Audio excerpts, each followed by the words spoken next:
और दे सकते हैं। बड़े व्यवहार हैं और बड़े ही प्यारी अंदाज में मजलूमों की आवाज़ सदन में उठाते हैं। सोशल मीडिया पे आपने देखा होगा किस तरीके से अख्तर उल-ईमान जो है शोषित वर्ग समाज की आवाज़ हमेशा सदन में उठाते हैं। अख्तर उल-ईमान साहब चुनाव आचार संहिता लगता है, बड़ी पार्टियों को देखी जाए तो वो अपनी पूरी तैयारी में लग गए हैं, वो टिकट भी घोषित कर रहे हैं। आपकी तैयारी किस तरह? मेरी मैं समझता हूँ उसका दिन हमारी चूँकि थर्ड फ्रंट बनाने में हमारा लास्ट स्टेज में हमारा मामला है, इसी वजह से हमें टिकट कहना।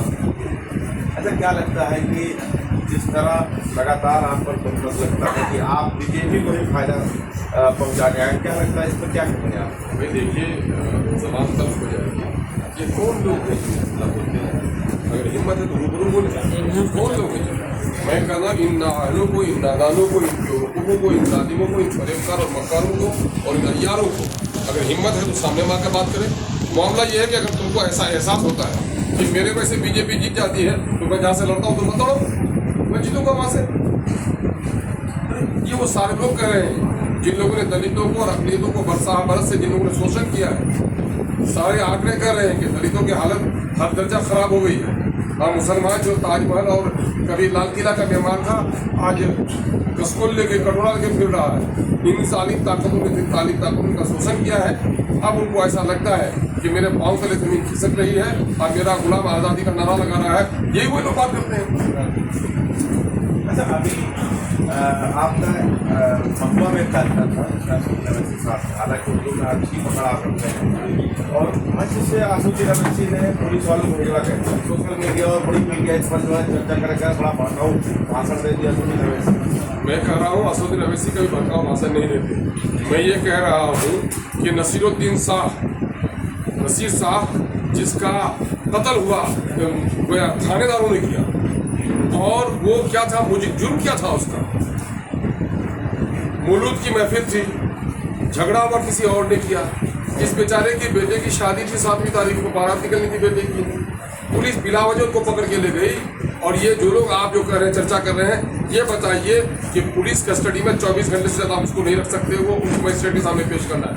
3 दिन के बाद वहाँ से उनकी लाश निकलती है तो उन लोगों के लिए क्या जुमले कहे जाए? अगर ये लाश किसी दूसरी कम्युनिटी के लोगों की होती तो क्या ऐसा होता? क्योंकि नसीर साहब मुसलमान था, इसी वजह से ना तो पुलिस हमारे साथ इंसाफ कर रही है। क्या उनकी पिटाई से बच्ची की भी मौत हो गई? उनका बेटा जिसकी बारात निकलने वाली थी वो आज जेल के कोठरियों में बंद है। बाप के लाश पर गद्दा भी नहीं दे सका, 2 मिनट मिट्टी भी उनकी खबर पे नहीं डाल सका। और ऐसे लोगों के खिलाफ अगर जरा सी बोल जाए, मैंने वाह, ये तो बड़ा अजीब सा मसला है।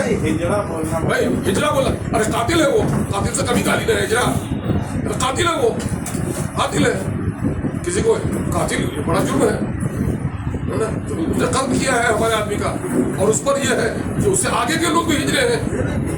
अगर जिन लोगों ने अब तक इंसाफ नहीं दिया, हमारी हुकूमत ऐसा कर रही है।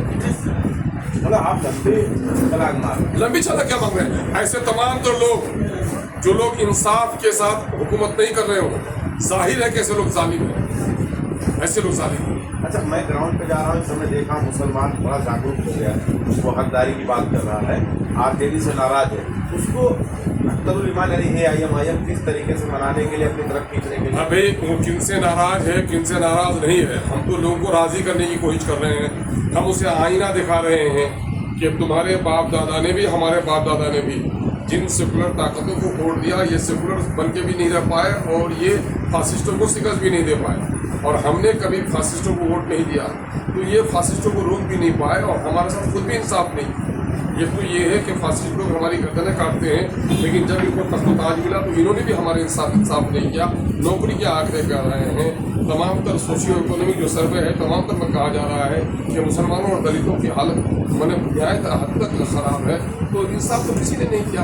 जब इंसाफ किसी ने नहीं किया तो आओ अपनी जमात बनाते हैं, और अपनी जमात बनाकर अपनी आवाज़ बनते हैं, और अपनी आवाज़ बनेंगे और अपनी बात बनवाएंगे।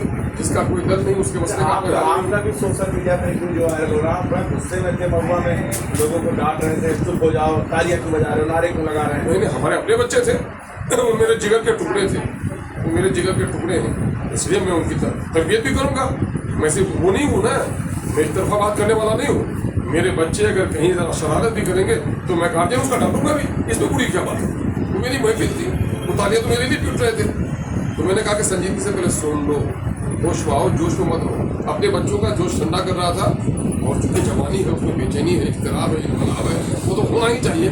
लेकिन कभी कभी बेहतर है कि इश्क के सामने अरे भाई बच्चे हमारे हमें तो चिंता बच्चे अपने दुखी नहीं डालते। चुनाव चल रहा है, अभी नेगेटिव फैलाया जा रहा है। नेगेटिव फैला जिनको दिमाग नहीं नेगेटिव फैलागा। हमारे अपने बच्चे हैं, मेरे रिश्ता है, मैं अपने बच्चों को तहजीब नहीं सिखाऊंगा।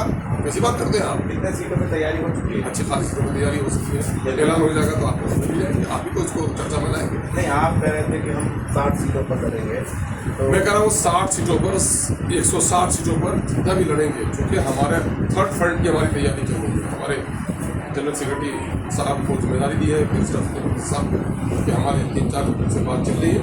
मैं समझता हूँ कि 2 दिन में क्लियर हो जाएगा मामला।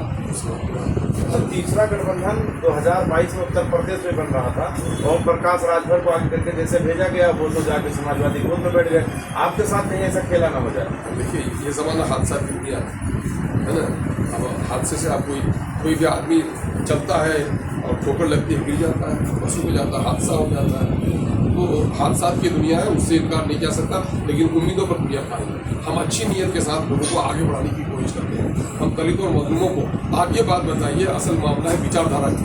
MIM ने अपने विचारधारा से कभी सौदा किया? हम अपने विचारधारा से सौदा नहीं किया, अपने मंदिर की तरफ जा रहे हैं। जो 4 कदम हमारे साथ चल सकता है, जो थक जाता है रुक जाता है, जो भटक जाता है। लेकिन हम अपनी मंजिल की तरफ गामजन हैं। जिन लोगों को हमारे नज़रियात, हमारी विचारधारा, हमारी जो जमहूरी लड़ाई है, हमारी आइनी जो लड़ाई है, हम हुकूक के हुसूलियाबी के लिए जो कोशिश कर रहे हैं, उसमें जो मेरे साथ आएंगे मैं उनको गले लगाऊंगा। मैं फर्स्ट वो से साथ फिरकाप्रस्त तंजीमों के साथ मेरा न कोई रिश्ता रहा न रहेगा, और न कभी उनकी मदद कर सकते हैं। जहाँ तक है जो सोकल सेकुलर पार्टियाँ जो हमें फिरकाप्रस्तों का डर दिखाकर हमारा वोट लेती हैं, उसने भी हमारे साथ इंसाफ नहीं किया। हम अपनी राह रखा। अभी भी मौका है तोगीमान साहब के पास, यानी आपके पास, कि अब्दुद्दीन अवैसी से आप फोन करवा दीजिए। हो सकता है तेजस्वी यादव थोड़ा से नरम पड़ जाए। तो हमें शेर याद है, ताज़ी में इक़्तिदार ज़रूरी है, मगर इतना न झुको के दस्तार की। क्या बात है? सर अब्दुद्दीन अवैसी हमारे ताज है, दस्तार है। मैं उनका खादिम हूँ यहाँ पर, मैं झुक गया हूँ। मेरे से झुक के बात मुफाहमत की बात करता, आदल की बात करता, इंसाफ की बात करता। स्टेट लेवल पर वो हो रहा है। हम जो अलायंस की बात करते हैं स्टेट लेवल की, नेशनल लेवल की नहीं। नेशनल लेवल की होगी तो यकीनन मेरे से असूदी बात करेंगे। ये कौन लोग हैं जो लोग पहले कहते खत नहीं देखा, खत नहीं पढ़ा, ढोल ताशे से खत दिया तो आप कहते हो ये टालने वाली बात है। नहीं, आप धमकाने गए थे वो बता रहे हैं। अच्छा, उनको ऐसा लगे अगर मुस्कुराते हुए हाथ उठाते हैं तो सलाम है, गंध के साथ हाथ उठाते तमाचा है। मैं तो मुस्कुराता दरवाजे पर गया था साहिल की तरह। आजकल तो भिखारी भी तबला लेके भीख मांगता है यार।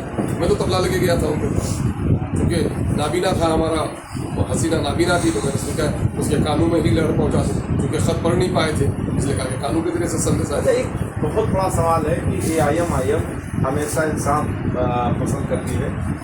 आप बताइए, बच्चा आया तो जिनके ऊपर बहुत बड़ा आरोप लगा कि बच्चों के भविष्य के साथ खिलवाड़ हुआ, उनको आप टिकट दे रहे हैं, उनको आपने नाम। मैं ये बात बताऊं कि दुनिया में सबसे हिंदुस्तान में सबसे बड़ी अदालत है अदालत रुस्वा, सुप्रीम कोर्ट। आप ये मतलब उनको कन्विक्शन हुआ है क्या? अदालत में सारी बातों की समाप्त हुई। अगर वो कन्विक्टेड है तो यकीन न करें सजा याफ्ता है क्या? तो नहीं है। तो मैं ये कह रहा हूँ कि इल्ज़ाम तो बहुत सारे लोगों पर लगते हैं, बहुत सारे लोगों पर ट्रायल चल रहे हैं। आपको पता है कि बिहार के चीफ मिनिस्टर मर्डर केस का इल्ज़ाम आरोप है भाई, आरोप तो इन पर भी आरोप है ना, इन पर भी आरोप है ना। वाह वाह, बड़े लोग के फिसल गए बच्चे तो बाबू फिसल गया, और गरीब का बच्चा फिसल गया तो इसको ढंग नहीं है। ये बड़ी सी बात है भाई, उन पर आरोप है और इन पर ये जो अदालत से बाइज्जत बड़ी हो गया है और इसका आरोप अब तक टला नहीं है। अच्छा, अभी तक कितने आपने डिक्लेयर कर दिए हैं? अब तक तो हमारे 5 कौन से? एक आपका हो गया, मुशर्रफ आलम साहब का हो गया, आलमगी हो गया, ढाका हो गया, अभी उनका हो गया, शेरघाटी से 3 ही हो गए। नहीं 4 हो गया। एक हमारे आदिल साहब का ऐलान नहीं हुआ, लेकिन उसका ऐलान और एक आपका हो गया। तो आप एक बहुत आपका वीडियो वायरल होता है कि असद साहब अगर कह दें कि आपको चुनाव नहीं लड़ना है, यकीनन ये भावुक करने वाला है और इमोशनल करने वाला है। बिल्कुल इमोशनल करने वाला नहीं है। हम लोग अताअत अमीर को जानते हैं, जिसने अमीर की अताअत की वही जमात कामयाब हो सकती है। और मैं उन लोगों में जज्बे इसार, कुर्बानी, बलिदान लोग शब्दों से खेलते हैं, और अख्तर ईमान ने बलिदान दिया है। अख्तर ईमान ने अपनी उम्मीदवारी MP के इलेक्शन को छोड़ा है। अख्तरुल-ईमान ने वजारत की कुर्सी छोड़ी है। अख्तरुल-ईमान ने दूसरी पार्टियों के मैंने पोजीशन वाली पार्टियों के टिकट के ऑफर को छोड़ा है। कुर्बानी देना मेरी फितरत में है, इसलिए आज भी अगर मैं समझता हूँ मेरी कम्युनिटी के लिए और अपने देश के लिए, अपने समाज के लिए, सौहार्द को स्थापित करने के लिए अगर मेरी कुर्बानी जरूरत है तो 70 बाद अख्तर में कुर्बानी देने का तैयार है। मास्टर मुजाहिद तो आप पर ही ज़्यादा फायर रहते हैं। वो कह रहे हैं कि अख्तरुल-ईमान जो है वो इस्लाम को आगे लाकर बच्चों को बर्बाद कर रहे हैं और वोट मांग। अच्छा, उन बेचारों के बारे में क्या कहिए? अगर जिनको मैं सिर्फ उन्हीं को नहीं कहता, तमाम तो नौजवानों जो 4 दिन की शोहरत और दौलत और इज्जत के नशे में डूब रहे हैं, ये बताइए क्या देंगे जवाब खुदा के आएंगे कि ये किन के साथ बैठे हुए? ये पिछले 2010 से किन के साथ, 15 सालों तक किन के साथ सियासत करते थे? बीजेपी के साथ। वही बीजेपी जो मुसलमानों का दाढ़ी रोकती है, वही बीजेपी जो मुसलमानों के दस्तूर और दस्तूरी हक पर और शरीयत पर हमला कर रही है, वही बीजेपी जो बिल्किस के रेपिस्ट के गले में माला डालती है, वही बीजेपी जो मुसलमानों के साथ मॉब लिंचिंग करवाती है, वही बीजेपी जिसने बाबरी मस्जिद का हादसा अपने लोगों से करवाया, उनके साथ बैठे हुए हैं और उसके बाद मुझे सबक पढ़ाएंगे। अरे मंजन फरोश, जब नसीहत करो तो दांत की तो पहले अपने दांत साफ कर दो यार।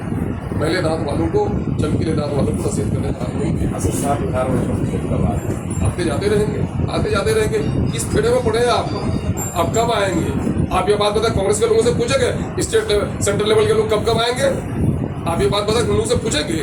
लोग चले गए बोले वो हैदराबाद इलेक्शन। अरे इलेक्शन के बाद कई बार आए वो, और जाहिर है कि पार्टियां काम करेंगी ना।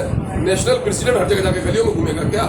वो सब हमारे मसाइल पर, सीमांचल के मसाइल को और मुसलमानों के मसाइल को सीमांचल का एमपी नहीं उठा सका और उसने उठाया पार्लियामेंट के दरमियान में, तो कैसी बात करते हैं आप? और हमारा लीडर, बहुत सारे लोग कहते हैं पर हैदराबाद से आ गए, बाकी लीडरों को पता कि वो कहाँ से आए, उनके बारे में कहते तो कैसा लगेगा उनको? ये बड़ी अजीब व गरीब बात करते हैं। दूसरे लोग गालियाँ देते हैं और गालियाँ देकर के उनको प्रमोशन करा रहे हैं कांग्रेस के लोग, राजद के लोग। देखिए एमआईएम के लोग कैसे बोलते हैं कि एमआईएम को वोट नहीं दोगे तो जहन्नम में चला जाओगे, ईमान से खाली होगा। वो हमारे जुमले हैं ही नहीं, मैं कह ही नहीं सकता। अरे ईमान का मामला, शरीयत का मामला है, वो मैं क्यों सर फतवा देने जाऊँ? हाँ, ये कहूँगा कि फिरौनी ताकत है हमेशा। ये उर्दू के मुहावरे हैं, ज़रबुल इंसान है, तलमीहात है, तस्बीहात है, इश्तिहारात है, किनाए हैं। उर्दू अल्फाज हमारे अमीर भी बोलते हैं, मैं भी बोलता हूँ।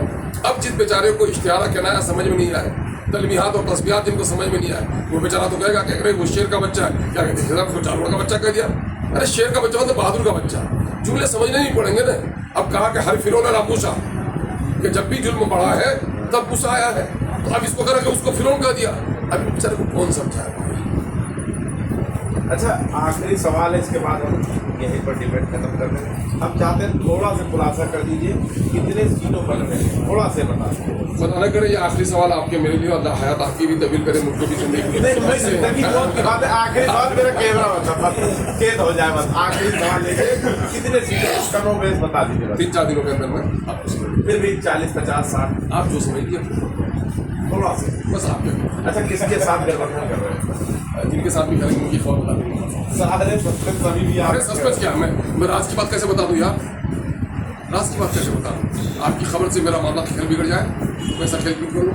देश प्रताप आ रहे हैं, लोग बता रहे हैं आपसे मिलने के लिए, वो तैयार बैठे हैं। कुछ नहीं। और प्रशांत किशोर के साथ क्या कुछ आपका ना बोलिए। यादव साहब? अरे फिर पुरानी बात, मधु हसीना से की बात उनसे पूछिए, कुछ तो खुलासा कर दीजिए। अरे दर्शक उनसे पूछिए। ठीक, शुक्रिया। तो हमारे साथ अख्तरुल-ईमान साहब मौजूद थे जिससे हम बात कर रहे थे। फिर आप क्या सोचते हैं जरूर बता दीजिए। देखते हैं 24 आदमी कभी देगा।